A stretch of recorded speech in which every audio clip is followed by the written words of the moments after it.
Hello, my name is Bob Brown, and it's my privilege to host this show, which is based on the reality that Westborough is a great town filled with interesting people. Many of them are long-term residents who have so many memories and stories about life in Westborough in days gone past. And so your local cable station, Westborough TV, has initiated this series of programs which are designed to reflect upon life in earlier days and to possibly make suggestions about how we can improve life in this fine town for the future. In our promo, we talk about what's wonderful about in Westborough of having so many good people living in town. So today, our Westborough story focuses on one of the great citizens in this community, a good gentleman named Bob Hennessy. And here to help me with the interview is Lenny Hutt, who has done some programs before with us. And we're just going to have a conversation with Bob with some reminiscing about his life in this town and his life in the military. So I'll let Lenny just introduce him to you, and we thank you, Bob, for having us be with you. You're welcome. Well, thanks, Bob and Bob. It's kind of fun to be doing this today. Bob, you and I have had an opportunity in the past to just sit in this room and talk for hours about some of your experiences in World War II, and I thank you for letting us do that again today. This time we're inviting the whole town, I guess, to be part of our conversations. But thanks so much. Maybe you could just give a little background about what you were doing, say, in 1940, 41, just before Pearl Harbor. What did your life look like at that moment? Well, I had been accepted at Harvard Dental School, and I was commuting, walking down from 5 Charles Street to the train station every day to South Station, then walking up Huntington Avenue till we got to Longwood Avenue where the dental school was. And that went on for quite some time. And then all of a sudden, when we were standing on the steps of the school, Pearl Harbor was announced. Mm-hmm. Within 3 days, all of our lives were changed materially. Mm-hmm. At that point, Bob, did you make a decision with regards to the military, or did the government of the United States make the decision for you? Well, we were given a choice, either join the Army or join the Navy. Mm-hmm. And we're going to take over the school and rush you through. And so they did. And I joined the Navy, as you know. Mm-hmm. And after that, it was a very different life for me. I didn't commute anymore because I had a good friend at school, and we got an apartment together. And Let me just pick up on one point that you made. I think a lot of people don't know that this happened, but it speaks to the enormity of what was going on for our country. The federal government actually took over a lot of different schools, didn't they, Bob? Yes. My father's pharmacy college was impacted, and your dental school. What did they actually do? Can you just give us a little bullet on that? They changed the way that schools did business, didn't they? yes, they did. Instead of going summer and winter, we went both summer and winter all year round in order to get us through. But one interesting thing happened. I had previously at another school met a Siamese boy named Yudhisthira Savasti, who was the youngest brother of the Queen of Thailand. Wow. And the night that Pearl Harbor was announced, he disappeared. Wow. The FBI picked him up.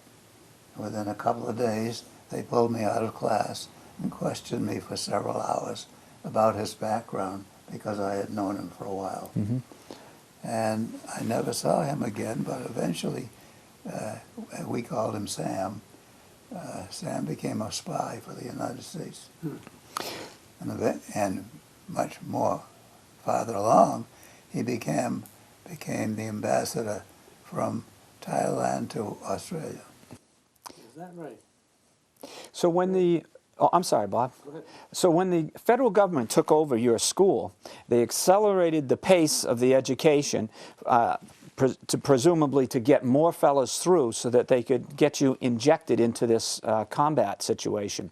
So you finished up your dental training in Harvard. Yes, we did. And then what happened, Bob? Well, we graduated on March 4th, And within days, my roommate and I got orders to go to Sampson Naval Training Station in New York, on Lake Seneca, New York. And when we got there, we roomed together again. Now, I assume you went in as an officer? While we were in school, we were just cadets, but we got paid. And then when we graduated, we came in as lieutenant junior grades. So after your training was completed, what was your rank at that point? Well, gradually during the war, that went up so that when I came out, I was lieutenant commander. All right, so you just slightly outranked me. I had no rank. So you got sent from your training base out to the West Coast?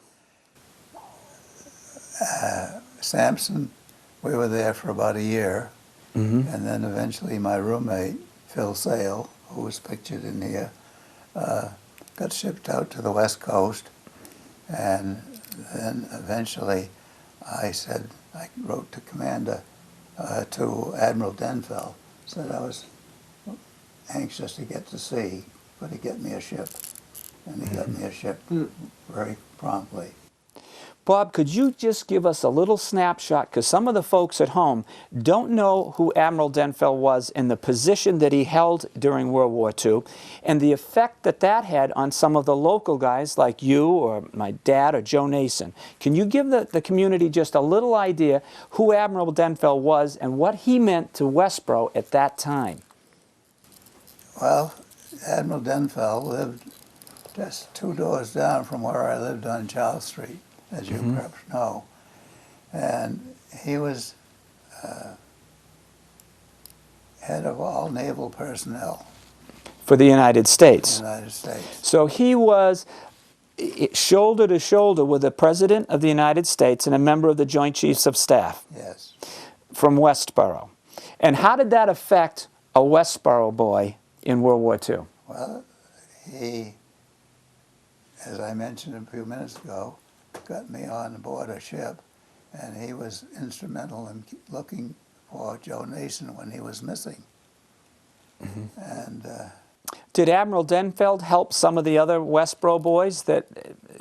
Was it such an atmosphere that you could call Admiral Denfeld and he would help you out a little bit? I don't know that it was that free, but and I can't recall right now any other people who helped him, but I'm sure he did. Let me just interrupt and remind people that if you want to see Admiral Denfeld, he's pictured at the town hall, big portrait in the hall of the town hall. Well, another time I'll tell you a story about Admiral Denfeld and my father. So sometimes I think he did interject into situations if he saw a Westborough boy headed to the military. So let me ask you a question about the year. When did the federal government take over control of the dental school? Do you have a rough idea on the year that might have happened? Yeah, it would have been about 1942. 42. And then you completed the school and got out of the dental school in what year? 1944. 44. So you finally got put aboard a ship in what year? Well, after being at Sampson Naval Training Station, where they brought all the recruits up from the south, and we had many, many dentists there, putting these southern boys' teeth in condition to be able to send them to sea. Some of them were pretty bad. They had to have full mouth extractions and new dentures. But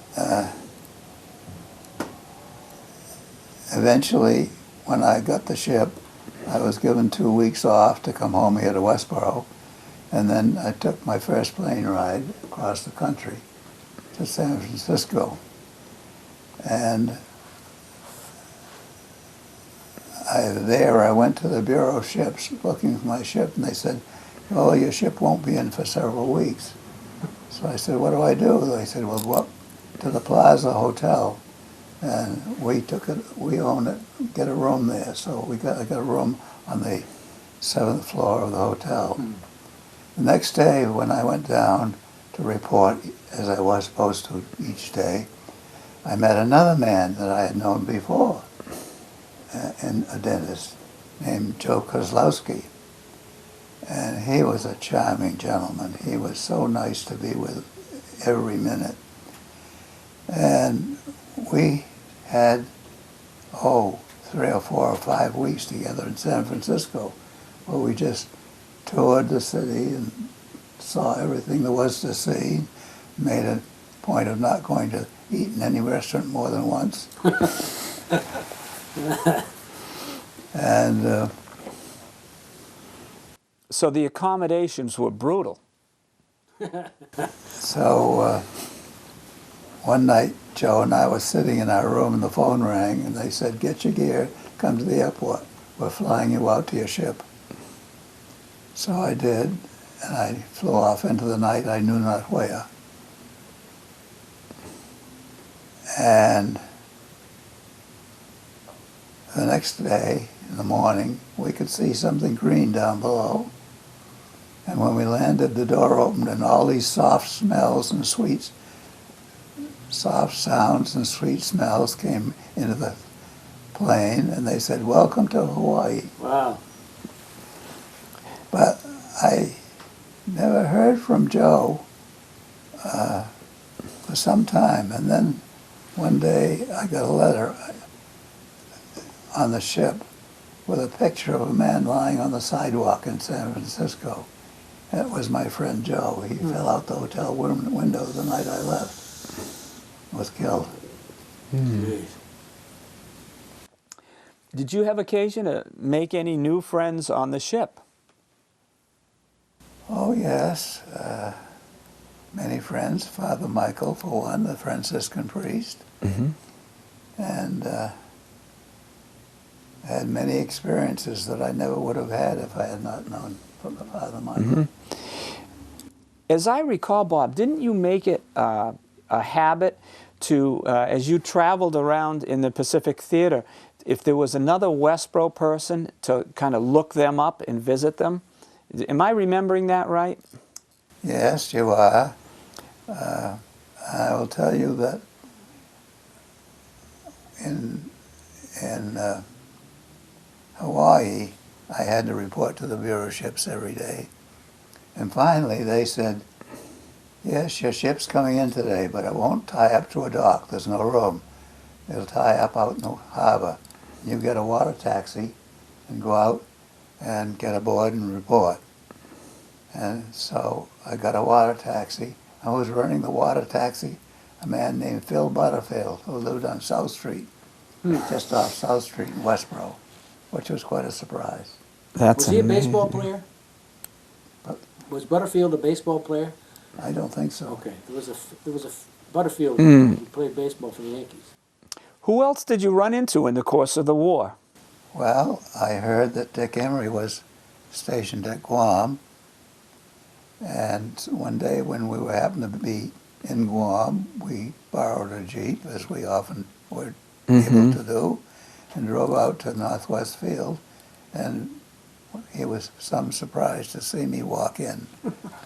So that's Dick Emery of Chestnut Street fame. Yes, and I'll tell you, Dick Emery had some exciting experiences bombing Japan. Yes, he did. And what I always passed my mind was, as a little Westborough boy, he became a war hero. Maybe, Just to interrupt, do you think he was happy about that? Do you think he enjoyed being in the service? I think he did. He was ranked very high in his position. We were always best friends, Dick and I. would you hand me that photograph, Bob? I don't know if our camera can get that, but I bet in the studio they can. That's a picture of Dick Emery when you encountered him. And we have some more pictures that you might be able to incorporate later of Dick and his plane. So you ran into Mr. Butterfield. You ran into Dick Emery. Were there others from Westborough that you bumped into? Not that I can remember at this moment. Well, a fellow by the name of Earl Hutt remembers you coming to visit him when he was on the West Coast, and he was shocked to be called into the captain's office, and he thought he was in some major difficulty, only to look up and see a Westborough face, Bob Hennessy, smiling at him. He was quite relieved, as he tells the story. And of course, Joe Nason, you didn't have the opportunity because Joe was captured very early in the war. Yes, yes. There's one story that I'd like you to share, if you would. You made a good friend of a priest aboard the ship. And in the process, and I want to ask you a little bit, maybe I should do that first. Bob, let me have the picture of that ship, if you would. Would you tell us what the mission of your ship was? It was the 175. It was an attack transport. And what did an attack transport do? We carried the troops to the next place to be occupied and put them over the side, and they went ashore. And if they stayed ashore, then we went off and got more troops. If they didn't, we'd pick them up and take them out of there. So essentially you were a ferry to take large numbers of men going into combat close enough to shore so an LST could transport them to a beach. And then while we were circling around, they were always under attack by the kamikaze planes. And our ship was credited with shooting down 4 of those kamikaze planes before they ever reached us. Now you had some guns on the ship. What was the largest gun on your ship? 5-inch gun. Which, by United States Navy terms in World War II, was not a monster gun. No, it wasn't. No. That would take out a small vessel, but nothing major. You had some anti-aircraft weaponry, didn't you, on your ship? Yes. Do you remember what you had? We had gun tubs, 2 on each side, front, fore and aft, 20-millimeter cannons. Anti-aircraft. Yeah. You didn't? Did you carry depth charges? No. Okay. So your job was to ferry these fellows close to shore. They'd go over the side, hop in an LST, and they were off. Sometimes you'd have to wait in case that mission got aborted. Is that right? Mm-hmm. And they'd come back to you? Yes. How many people, souls, were packed onto that ship? How long was she? Well, I can't tell you offhand how long she is, but it carried 3,000 troops. It doesn't, from the photographs that from the photographs I've seen, she looks like she might have been 300 feet, 200 to 300 feet. Well, we could look it up by looking in Okay. here. Not real big. So that they were on there pretty much like sardines in a can. Yes, they were. And did you have a dental office aboard the ship? Yes. Where you could do work? Yes, I did. And I had they called him a corpsman. Mm-hmm. And he became a good friend. Okay. And I recall that sometime after the war, I knew that he settled in Florida. And I called, I had his number, and his wife answered and said, "I'm so sorry, he died last week." Oh, boy. Bob, when you were called to general quarters, what was your job at that point? I had to go to sick bay. And you would have acted not just as a dentist, is that correct? Your duties would have expanded, wouldn't they? They probably would have, though I never had occasion to, except that there's pictures in there of an operation that I did on one boy who had a calculus in his salivary duct. Mm-hmm. That was kind of interesting. Mm-hmm. I think if your ship had been attacked and there were high casualties, you would have been expected to be all of a sudden a surgeon, perhaps. I suppose. Yeah. And we actually carried quite a few wounded people from the war area back to the States after the war. Uh-huh. I'll go back now a little bit to an earlier question. You made friends of a priest, didn't you? Yes. And what were some of your off-duty kinds of experiences with him? Well, it was a new experience for me to live in a monastery. So But a pleasant one. you would go ashore on some of these different islands, and did you have the opportunity to sightsee? Everywhere we went, it seemed that Father Mike had a friend. He did. And we got around and did things that I wouldn't have had a chance to do otherwise. How did you get around? Well, What did you use for transportation? usually Jeeps were available. Jeeps were available. Now, you were a lieutenant commander. Yeah. Now, I know that captains oftentimes had their own Jeep right aboard ship, didn't they? Well, when we went anywhere and docked at a dock, the first thing that happened on the ship was the crane came out and lifted a Jeep out of the hold of the ship and put it on the dock. And the captain and the executive officer would take off and say goodbye. Well, that must have looked pretty good to you guys. And then we thought we maybe would try to change that a little bit. So we came by somehow a Jeep. Somehow you acquired a Jeep. And it came, and we put it below decks on the ship. And the crew painted it navy gray and gave it fictitious navy numbers, What color was it when it came aboard? brown. Brown. Kind of a greenish brown? Yes. Yes, yeah. And when the next time it saw daylight, what color was it? Well, it was the navy gray. Really? And so then the first thing that would happen is the captain's Jeep would come ashore. And the second thing that happened was our Jeep would come ashore. Now, did the captain ever happen to see the second Jeep? He never mentioned it. Never mentioned it. I guess that's a good thing.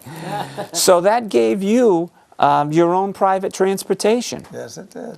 Well, that must have been really convenient. But it was too dangerous, too, because one time on the island of Saipan, we got behind enemy lines with it, That didn't work out quite so well. and we were fleeing like mad to get out. It's painted a different color. That's a pretty good story, Bob. That you must have had a lot of fun with that. Yes, we did. When did you come out of the Navy? When was that over for you? I got out in 1950. 1950. Wow. Oh, we got a chance to go through the Panama Canal. Did you? That was exciting. Yeah. Oh, and that was an interesting story. When we got on the other side of the canal, there was our sister ship, the AP-174. And of course, we had a party. And the next day, we were supposed to take off for Norfolk to be decommissioned. And we ran into a terrible storm. And our captain kept radioing ahead to the other ship and saying, slow down, we're in Norfolk together. And the answer was always, no way. I've got an estimated time of arrival to meet, and I'm going to make it. But he didn't, because he broke in half and everybody was lost. Oh, wow. Really? Your sister ship. Yeah. So that would have been in the Atlantic, Yeah. eastern seaboard. He broke apart. Wow. How far behind him were you? Not very far, but we ran into the Bermuda Triangle, too, at that point. And we lost all our power completely. Everything was, we were drifting toward an island. And then just as quickly, all of a sudden it came back again. And we took off. Bob, did you finish your tour of duty with the same captain that you started with? Aboard ship, yes.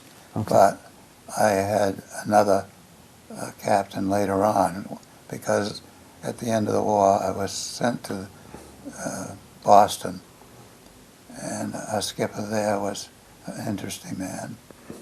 Were you put on a different ship? No, I was at the naval. Oh, okay. In Boston. Yeah, in Boston. And what were you doing in Boston? Working on people like Ted Williams. Really? How were his teeth? Did he have good teeth?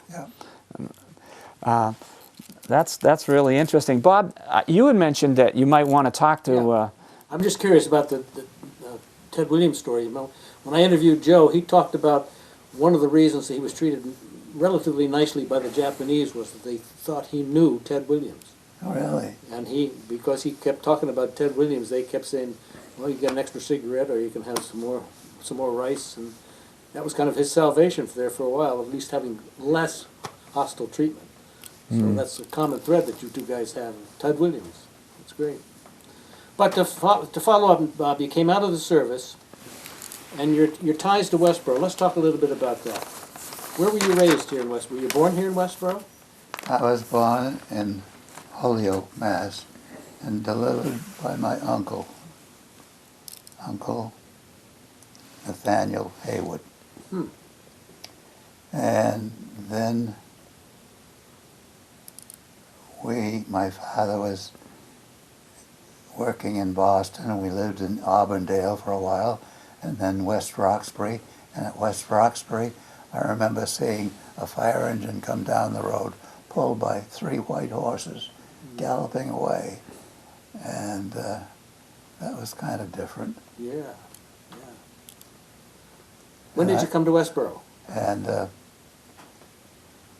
then my grandmother Haywood had cancer, and so we moved back to Westborough, to 121 South Street, so that my mother could take care of my grandmother. And that was a magical place, 121 South Street. That was a beautiful house. So beautiful, with a nice big pond, waterfall, and the waterfall had a little pool with lucky bugs. You know, why are they called lucky bugs? Because you're lucky if you can catch one.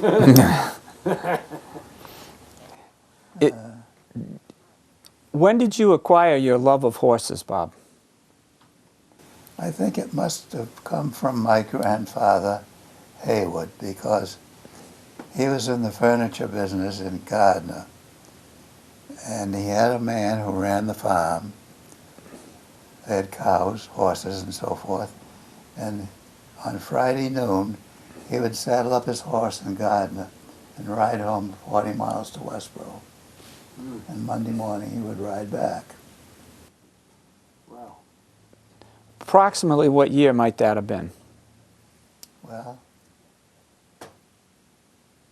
let's see, Anything close will do. in about 1920. So he could have had a car or a train, but he opted for the horse. Yeah. Wow. And a lot of people may not realize it, but you would go on right here on this property to raise world champion horses. We were fortunate. Yes, we did.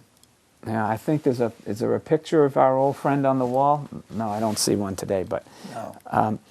can you tell the folks just a little bit about, a thumbnail of that career that you had in raising them? Well, my wife told me that as soon as my daughter could say horse, I bought her one. And the horse's name was Puppet. And we had it here for a while, and I got sick of cleaning out the stalls. So I said, well, let's get a horse that's worth something. We'll raise some, and then I maybe can afford to have somebody else do the stalls. How did that work out? Well, it worked out pretty well.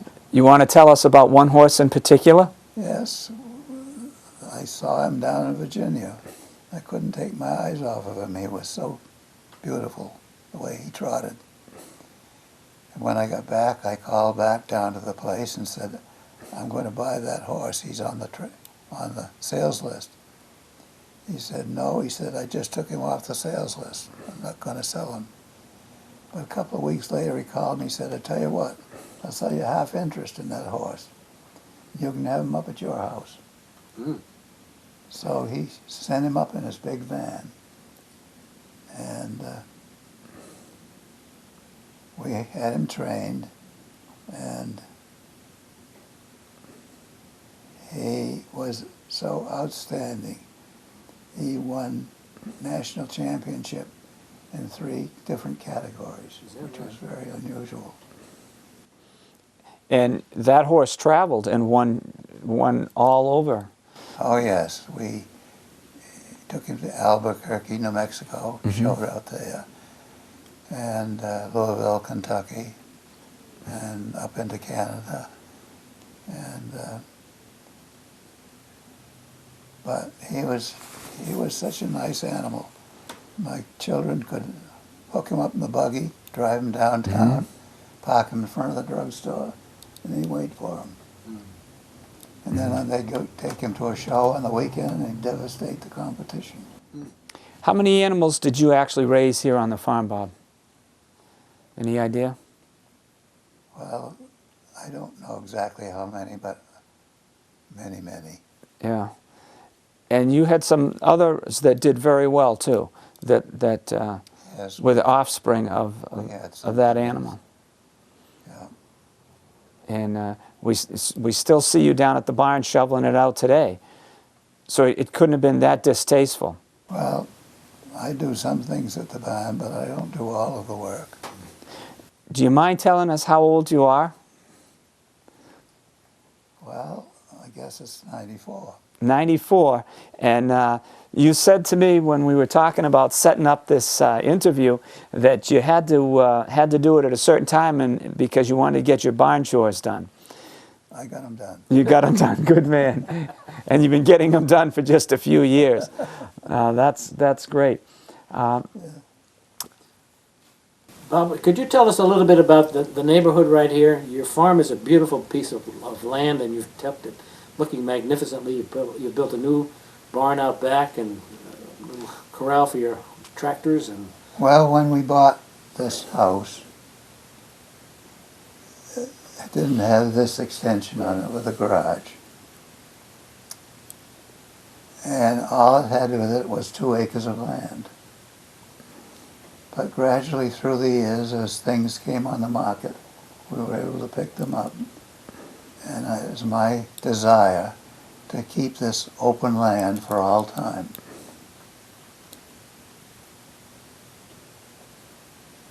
It's part of the beauty of this of Denny Street. Absolutely. We've got open land to look at. absolutely, it's a beautiful, beautiful spot. And you've been very generous with the field over here of the corner by the dump for the soccer field. How was that? The soccer field, the Hennessy field over here. Oh yeah. Yeah, we gave that to the town. Done a lot of that. It's a great gift, great gift. Tell me a little bit about just the geography of this town. Up at what used to be Joe Haberay's farm, there's a road that comes across beneath the foundation that's no longer a house. Was that the original Ruggles Street? The original Ruggles Street was up on the hill. Yes, it was. And when did they bring it down here? I don't know when it was. That was before my time. Okay. Yeah. Do you remember the old house up there? Was that Oh, I standing? remember it very well. And they moved down here and built this one. Okay. And what happened to that house eventually? Did it burn? Was it taken down? What happened to it? I think it was taken down. Was it? Beautiful house. It was. It, had that little pond above it. Yeah, still there. Still there. Do you have a favorite Westborough story, Bob? When you look back on your youth, does anything come to mind that was just real fun? Perhaps a little mischievous. Well, I guess I have to think about my cousin Roger Haywood. His father was a physician and had a practice in Holyoke, and they used to send him down to East Main Street to live with his grandmother in the summer so he could escape the city. And he and I used to live in a tent behind his grandmother's house, which is where the current medical center is down there now. And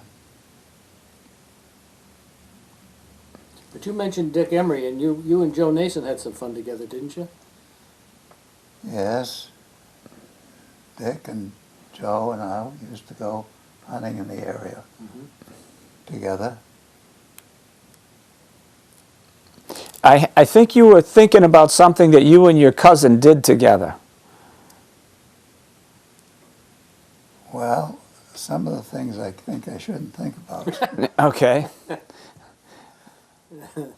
So you did have some fun as two boys kind of camping out together in the summertime. Yes, we did. We used to go up to a country club and pick up golf balls and then take them down back of his grandmother's house and drive them. The only problem was we were driving them out on the newly built Route 9. And it took a police cruiser to show us our ways. To see the folly in that? What? Yeah, to see the folly in that plan? Yeah. Right. It's, well, what kinds of things did kids do back then to have fun in a place like Westborough? Drive golf balls onto Route 9. Did you ever hear glass breaking when you were doing that? No. No? Oh, that's good. No, we never did. That's good. I have to note that you're smiling pretty broadly right now. You must have some recollections of where some of those projectiles landed. I think I might have done some things like that myself. So you weren't alone. You had good company. What were some of the other activities that you guys would do, though, that you can talk about today? Well, of course, everything galvanized around the Emery farm, because Belknap was there, and he always had old cars to fix up, and we used to drive those around on the roads, even though it wasn't registered. Mm-hmm. And it was different then. There was not so much traffic as there is today, but that was fun. And Was Chestnut Street paved at that time? no, What are some other streets right now that, in your memory, you can remember not even having pavement on them? Was Denny paved? yes, it was. Up near the reservoir, there's a road. Can't remember what the name of it is. Maybe Bowman or Spring? Maybe, no. Lackey no, Street? Road is paved. But there was one road, and I think it's still unpaved up there. Not sure what it is. So when you boys were playing on Chestnut Street, that didn't have any pavement. No, it didn't. Where might a couple of young men go in a car in those days? Well, we used to go to Hockomock Pond and swim off the ice house. Mm-hmm. And I remember when it snowed a lot, there would be drifts in the Emery's lawn. And Belknap would get his touring car down Chestnut Street and come whooping up the road and cut into the lawn. The snow would spread all over us. We thought that was great fun. You said an ice house at Hockomock. Yes. First person that's ever mentioned that to me. Was it a commercial endeavor? Yeah. Tell us a little bit about that. Do you know about it? Well, it was not working at the time that we used to go there because just the runs that brought the ice in were left. And we would dive off those. Okay. So they'd bring big blocks of ice in and load it up and sell it. Yep. And so that's within your recollection. Yes, it is. And also, I remember the mystery of the woman on the lake on Hockomock Pond. Mm-hmm. And it was about an Indian princess who was drowned by a suitor. And it was said that every evening her face came up out of the water, and when she would look around. And we used to be sure when we were swimming that if we looked, we could see her. Mm-hmm. Mm-hmm. That's a great story. But I don't think we ever did. No. What other kinds of activities? So we'd go up to Hockomock, we'd swim a little bit. What other kinds of things did you do? We used to drive the Emery old cars up on the top of Vinyl Hill. You did? And we have a fire up there and sit around and talk. And Now, most folks don't know where Vinyl Hill is. Can you tell them? That's to the right off Chestnut Street, halfway up. Okay. Let's see, who has that property now? I don't think I know, do you? I think I do. I think our families had that since your father and my grandfather were Did best they? friends, yes. Yeah. I still have it. And the Well, little, I think they must have owned it when we used to drive on it. I think probably that might be the case. Yeah, yeah. Bob, this is a bit philosophical, and I don't know if I'm hitting you with short notice on this one, but you have a long perspective, and you came from what is often called the Great Generation, and you set the stage for all of us that we would live in relative tranquility for 60 years. As you look forward, do you have any advice that you might give to future generations? Well, it seems to me that the unpleasant things that are happening around us today are due to the breakup of the family circle. Doesn't seem to me as though parents tend to their children as seriously as they did at one time. And this leads to the unpleasant things like murder, drugs, and all those other things that we read about every day in the paper. I think we need to get stronger family values again. Following that same theme, though, take a look at your town.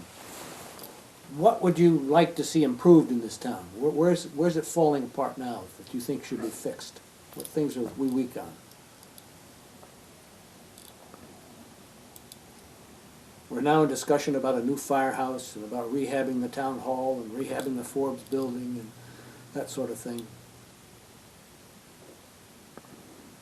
Well, I think we are fortunate in this town to have had, over the years, a good fire department, a good ambulance service, and if those can be improved upon, that's great.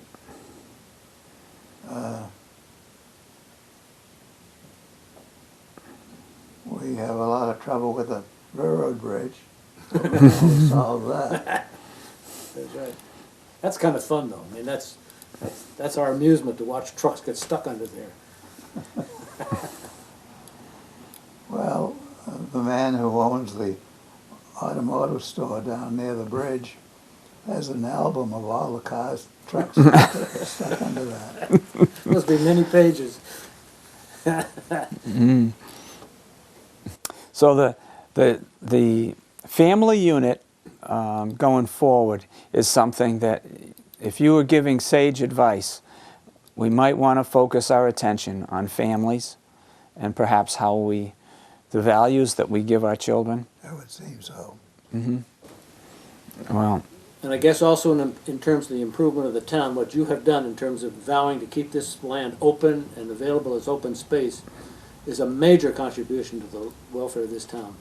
So many properties are being sold and new things are being built on them. The open space is disappearing. And you remember it as a farming community. Yes, I do. And it reminds me of a story when I was living at my grandfather's farm. Grandfather had gone up and gotten some gravel out of the sand pit up at the reservoir, and he came back and he was spreading it in the driveway to get rid of the ruts and so forth. And I was standing in the wagon, and the horse started up and I fell out and broke my arm. Well, if you know anything about horses, you know that a green horse is considered a horse that isn't fully broken. So after my arm was bandaged up, he took me around to the neighbors and told me about how it happened. He said it was a green horse, and I kept saying, "No, Grandpa, he wasn't green, he was brown."